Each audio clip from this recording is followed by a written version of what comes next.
But it hasn't. It means, doesn't it? It's a sedate sport. Is that the best way to describe it? It has become more competitive. Really? This is very stressful. People are watching you. You know, you're not used to doing this. Oh, that's very good. That's brilliant. Did you see you'll get a toucher? Slow down. You've got a toucher. A toucher? That's a toucher. William and I fly one day. You built the roadways of England. Yeah, that's why I never need them up because I know where all the roads are. You made them all yourself?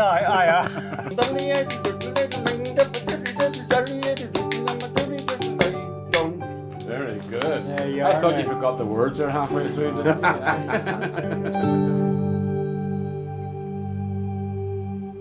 There are many reasons accrued over the centuries why the people who live in the village that I'm going to visit today should refer to it as a place of importance.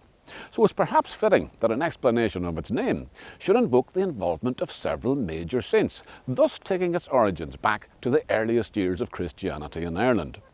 We're told that the name of the parish is derived from the miraculous behaviour of St. Patrick's Cross, which travelled here of its own accord, whereas the name of the village is the result of a curse placed upon the roosters of this area by a vengeful St. Columkill, who was inclined to blame St. Malachia of Devonish for his impending exile in Iona. With such an exalted pantheon of early churchmen involved in its foundation, it's small wonder then, really, that religion of one form or another played such a significant role in the history of this place of importance. Welcome to the village of Ballinamallard in the parish of Magheracross in County Fermanagh.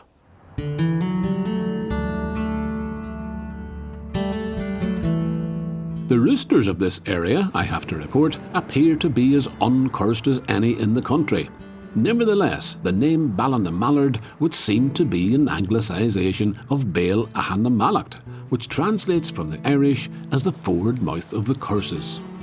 The forward mouth is an obvious reference to the Ballinamallard River, but quite what the curses refer to is open to speculation. An alternative, locally popular version of the name translates as the ford of the horsemen, and that might have sounded a good deal less ominous to Sir Henry Folliot when he established his bawn and his mill by the river in the wake of the plantation of Ulster in the early 1600s, when much of Fermanagh had been confiscated from the Maguire overlords. At that time, we're told, some 20 English, Scottish and Welsh families inhabited the tiny settlement on the banks of the Ballinamallard. To complicate the place name question still further, the local soccer club has adopted not a rooster or a horseman, but an actual untranslated mallard as their emblem. That hasn't stopped them punching well above their weight in competition for such a relatively small centre of population. No doubt supported in that regard by benefactors such as the Fisher family, who are still held in great esteem in this village, whose prosperity depended greatly upon the engineering works begun by Tommy Fisher after the Second World War. But far from being a curse, that river has been the source of many blessings to Ballinamallard, powering the Scotch and corn mills of yesteryear before being harnessed to light up the village at a time when the rest of the county was still feeling its way in the dark. But the blessing most appreciated by the modern population is the presence of the river itself, weaving its way around and through the village, a timeless adornment that flowed through many changes, including the fundamental one that occurred over 1500 years ago, when Patrick's miraculous cross chose the site for the first Christian establishment here. It's now the old Magheracross graveyard, outside Ballinamallard, but for local historian Henry Robinson, it's still the repository of much of that history that makes this a place of importance. It's told that when St. Patrick was in this area, he was preaching, and they had placed a cross in Drumsonnet, which is the next townland on the hill over there. Just over that direction. When they came back the next morning, the cross had miraculously moved and was placed here in Magheracross. This was a way, of course, of saying this is the right site for the church, in other words, right? And you get that story all over the place, this unreliable cross of St. Patrick. But really, only for events a few hundred years ago, this might have been the site of was the site of the church originally? The original church, yes, was on this site, burned down in the 1500s. Kilskerry Church was burned repeatedly in the same year. But for over 100 years then, there was no church. Right. The new church then was built, rather than building it here, the population at that stage was growing in the village of Ballinamallard. So the new church was built there in 1785. But the church in the town is I think it's unique anyway, because I mean it draws your eye. It does, yeah. It's unusual looking. It's unusual looking, nice. The tower well preserved, and it looks well. The main part of the church was added at a later stage in 1844. Normally you get the opposite happening. Yeah. Don't you get the church built first, Right. and then you get a few bob together. 100 years later, let's have a tower. That's right. So here they were very fond of the original tower, Yes, that's obviously, right. for good reason. Yeah. And they kept that, but that gives it that kind of distinctiveness as well. You know? Yeah. The new church, built in 1785, acknowledged Ballinamallard as the new centre of population. But the heart of the parish for many continued to be the old graveyard at Magheracross. And it's here, among its gravestones, that you'll find a record of some of this area's most celebrated and in some cases most colourful characters, including a certain Margaret Elliott, also known, because of her strongly expressed religious political beliefs, as Orange Peggy. She had, of course, the unanimous support of the entire population of Trasna Island on Lower Loch Earn, where she lived, because she herself was the entire population of Trasna Island. She had a traumatic life because she had to experience the death through drowning of her husband and her second son. That's what That's we his always head son, stole yes. beside it refers to. Yeah. So that's Andrew Elliott of Tresenay, they call it there. Different spelling. She witnessed this? Or? She witnessed it, yeah, but unfortunately weren't able to save either of them. They were both lost. That was just a reminder how storms can Quite, come yes. up very Quite. quickly on that, That's on right. that loch. And she also lost another son through drowning at a later stage. So she survived Yeah, all yeah, of these that's people right. who were close to So her. for most of her life she lived alone on Trasna Island. By herself? All Just? by herself, yes. It's the only house on the island. She apparently was a very skilled oarswoman herself. She would have rowed into Enniskillen once a month to collect her provisions. Aye. She would have taken in eggs for selling and so on to get some revenue. But she was a very popular lady. She had always had a lot of visitors of all creed and classes, and they never came empty-handed apparently. Yeah. But likewise, they never went home without a mug of tea and a freshly baked scone. But she must have been a hardy woman as well. She must have been a hardy woman. It was a small, humble house, thatched house, Aye. single room, no chimney. So you can imagine what the scene was like of a winter's night. Right. Big hearth fire, Full of smoke. full of smoke, people in with clay pipes telling stories. Right. No, yeah, I saw a photograph of her Yeah. when she was, I think she was only 106. a youthful 106. Quite, you know. yes. I have to say she looked 106 She now. did, yes. Long black dress. And she was already 106 years That's old, right. so that puts her back into the late 1700s. Yeah, that's right. So she was born, for example, before the rising of the United Irish. That's right. And would have lived through that. They lived through it all, yeah. It's extraordinary. Yeah. Orange Peggy, for all that she wore her Protestant colours on her sleeve, and everywhere else by all accounts, was well liked and admired by people of all religious faiths. Religion of one form or another seems to be woven into the history of Ballinamallard. I know you could say that's true of most places in this country, but here the pattern has its own distinctive weave. In the early 1900s, the Ballinamallard River revealed another of its blessings in a quite literal sense, when thousands of people descended on the area, driven by religious fervour, to participate in huge revivalist conventions in which hundreds of new converts would be baptised by total immersion in these waters. They weren't always welcomed by members of the established church, to put it mildly. But the kind of zeal and fervour that led to such confrontations had been in evidence some 130 years earlier, when John Wesley brought Methodism to these parts. By the time the Church of Ireland was built in 1785, many Methodist classes had already been established in the area, some of which were to bear fruit generations later in unexpected ways. If it's true, as they say, that behind every great man there's a woman, then James MacDonald from Ballinamallard was a major contributor to quite a lot of greatness in the spheres of art and literature and politics. He was born here in the year 1761, the son of a gamekeeper who had come from the Isle of Skye originally. And at the age of 10, he had an experience that was to dictate the course of the rest of his life. John Wesley came to town and James MacDonald heard him preach. He became a Methodist preacher in the year 1784, ordained by Wesley himself. And in between travelling the country on horseback as a kind of itinerant minister, he taught himself Latin and Greek and Hebrew and French and Italian and even Portuguese. So you could say he did rather well for himself. But so did a number of his offspring. 3 of his granddaughters, whose names were Alice, Georgina and Louisa MacDonald, became respectively the mother of the author Rudyard Kipling, the mother of Prime Minister Stanley Baldwin and the wife of the famous pre-Raphaelite artist Sir Edward Burne-Jones. Maybe in a more modern era, those women would have been freer to pursue their own greatness. They certainly do that nowadays in the Methodist Hall, where confrontations are still taking place. And you don't even have to be a Methodist to join in. Bowling for Ballinamallard when we come back.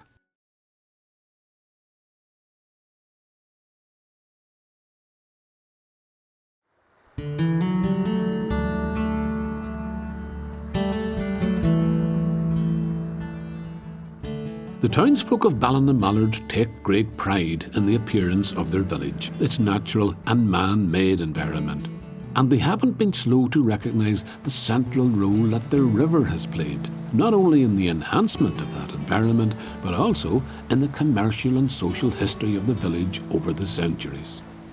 In recent years, they've established the Mill Race Walk, whereby a little footbridge running alongside the main road will whisk you along a stretch of riverbank which is both a treat for the senses and an important aspect of Ballinamallard's industrial heritage, linking the age of water power to the age of steam.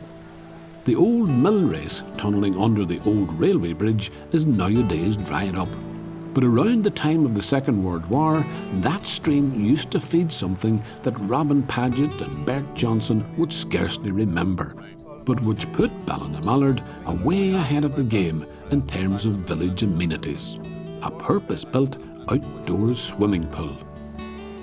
I have a photo in the house of my father. He was present at when it was dug out with spades and shovels, the hard way. But you were very advanced for the rest of the country in Ballinamallard. You had a swimming pool. We had a swimming pool and a high diving board. It would have been there until maybe 1950, just off the top of my head. But it started in the 1930s. Started earlier, yeah. Right.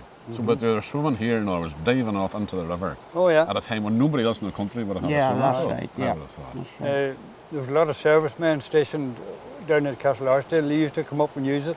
And it had depth and all the rest of it? Yeah, shallow end and the deep end, diving board. That's right, yeah. So the river was for powering the mill, it was for the swimming pool. Yeah, that's right. And then you guys had this idea. It was simply to make it accessible for local people to have a nice walk on the river. Yeah, that's what we wanted, yeah. It utilised the history of the place as well. That's another thing it has done that, Joe, you have the mill race and then you have this gorgeous big, huge arch behind us. Oh, yes, it's lovely. Right? That's the railway arch. It was built by a man called Henry Burke. There were 4 generations of the Burke family. Henry the First, if I could call him that, he was a Church of Ireland clergyman. He was appointed rector of Ballinamallard in the year 1846. That would have been around the time of the Great Famine. That's right. That took so many people away. Yeah. His son, also Henry, he was an engineer. He designed the bridge and supervised the construction of it. And as you can see, it's built of fine cut stone, and to me it looks as good as the day it was built, some 160, 170 years later. No value now except for the beauty of it, I would imagine. Right. Yeah, you know. that's right. So it's a wee bit getting overgrown now, so is that one of your next projects, boys?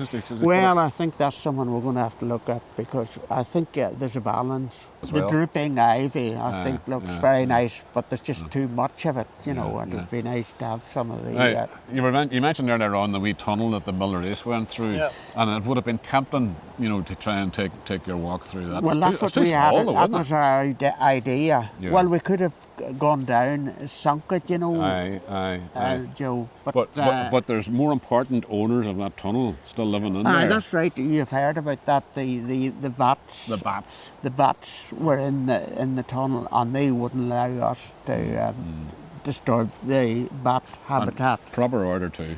proper order too. Well, we have to live and let live. We maybe didn't agree with it at that time, but we agree with it now. You agree with it now? Yes. Now you have your own tunnel. They built the tunnel to run sort of parallel with it, and of course there's lighting and all in it now, and it comes on automatic. It looks like one of those black holes from here, but once you walk in... Once you come to it, it just switches on. I find myself humming the James Bond theme every time I walk through this tunnel. But I'm actually thinking that if you put a strip of carpet along its length, it would make a great practice ground for this activity. Indoor bowls is very popular in Ballinamallard, which boasts more than one club. On this occasion, I'm a guest of the one that meets in the Methodist Church Hall of an evening. And here you'll find some of the most amiable and some of the best exponents of the sport in the world. You might think that world domination is a big claim, but did you know that the world wouldn't have indoor bowls without a certain rainy day in Belfast nearly 90 years ago? Wilfred Crawford will explain. It actually started around 1929. It started out one of the outdoor clubs. The rain came on and they went into the local church hall and simply played bowls on the hard floor. Right. And some of the geniuses thought if we had a bit of carpet, it would slow the bowls down. In the 1950s, it then developed into a more recognised game of bowls. Right. Because carpets at that time were made 6 feet wide, and it was a convenient size then to have a carpet of that size. Oh, right. So it was the carpet industry that dictated the rules or the measurements of, pretty what well. you play on? Right. And it grew from that on. And then whenever it went to England and Scotland, there's a British Isles competition that takes place now every year. So anybody should be able to play this game? Well, there are bowlers from 10-year-olds to 90. Okay. 1 foot on that? Yes. At all times? Yes. And the other foot you can put wherever you like, in other words? Not, as long as it's not on this line here. Inside that line? Yeah. Okay. And the idea is, right, obviously to land as close to the wee yellow ball, which is the jack. Yes. And I have to avoid this piece of... Somebody was very, very careless leaving that in the middle of the mat. Somebody could trip over that or hit it or something like that. What, does it have a name? The wee block in the middle? stick. The stick? Yeah. Right. You have great names for things. The wee side, the big side and the stick. Right. Right. All very technical stuff, I'm sure. That looks very good. Yeah, that's grand. That's lovely. Might be a wee bit heavy. No, it's grand. That's perfect. No, it's there. No. Applause is just being kind at this stage. I know, rightly. Okay. After you, Myrtle. I'm getting the hang of this. I could be extremely competitive at this before I finish. You could. Myrtle Hurst, here delivering the bowl with the practiced grace of a past champion, thinks I have a future in this sport. Well, I certainly don't have a present, because my visit to Ballinamallard is all too fleeting, and there's scarcely time to fit in all that's going on at Alonso Kirkpatrick's house. It's a very easy house to spot, but it's hard to know where to begin. You could talk about making carts and cartwheels. You could talk about tractors and tractor collections. You could talk to Alonso's friend Hugh McGee about ram's horns and shepherd's crooks. You could listen to Hugh playing the spoons. And you could begin by simply asking Alonso about that wonderful name of his. Alonso Kirkpatrick. Yes. You must have Italian blood then. Oh, no. My uncle that went over there, he was from Ireland. He was actually from Cache. And he went in to Italy? Fermanagh. Yes, he went over to Italy. Right. And he worked with a man, and that was his name. And then he come home on holidays to Cache, where he lived in Cache, and he kept talking away about this fella called Alonso. So my mother said when if she had any children, a boy, the first child she'd call him Alonso. So that's how I come to get that name. And that was you? Yes. Alonso Kirkpatrick? Yes. It has a great ring to it. To make 2 wheels, you're talking about maybe 3 weeks. 3 weeks' work. I mean, you had to teach yourself, or did somebody else teach you? No, they did not. I was a bulldozer driver from I was 16-year-old. Get away. In England. I left Cache school at 14 and I was in England. 4 days later I was in Scunthorpe in Lincolnshire.